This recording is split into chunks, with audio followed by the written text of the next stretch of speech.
श्रीमद् भागवत गीता यथारूप।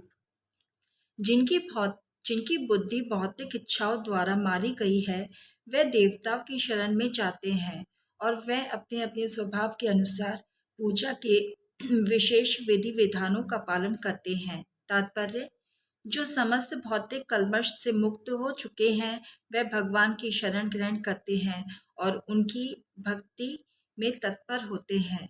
जब तक भौतिक कल्मश धुल नहीं जाता, तब तक वे स्वभावतः अभक्त रहते हैं। किंतु जो भौतिक इच्छाओं के होते हुए भी भगवान की ओर उन्मुख होते हैं, वे बहिरंगा प्रकृति द्वारा आकृष्ट नहीं होते, चूंकि वे सही उद्देश्य को की ओर अग्रसर होते हैं। अतः शीघ्र ही सारी भौतिक कामेच्छाओं से मुक्त हो जाते हैं। श्रीमद् भागवत में कहा गया है कि मनुष्य को चाहिए कि स्वयं को वासुदेव के प्रति समर्पित करे और उनकी पूजा करे, चाहे वह भौतिक इच्छाओं से रहित हो या भौतिक इच्छाओं से पूरित हो या भौतिक कल्मश से मुक्ति चाहता हो। जैसे कि भागवत में कहा गया है, अकामः सर्वकामो वा मोक्षकाम उदारधि त्रिवेण भक्ति योगेन यजेत पुरुषम परम।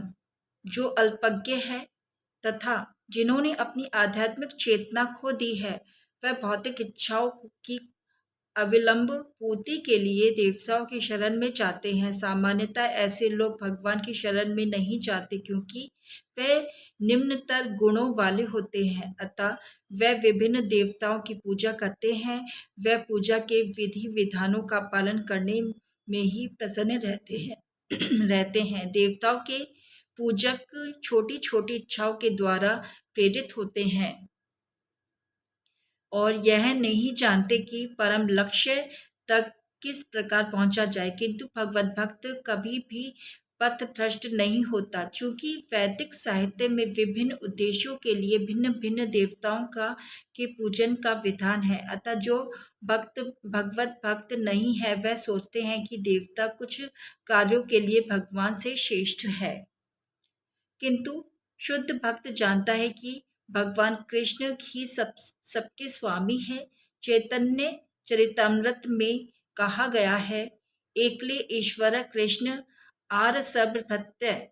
केवल भगवान कृष्ण ही स्वामी हैं और अन्य सब दास हैं। फलतः शुद्ध भक्त कभी भी अपनी आवश्यकताओं की पूर्ति के लिए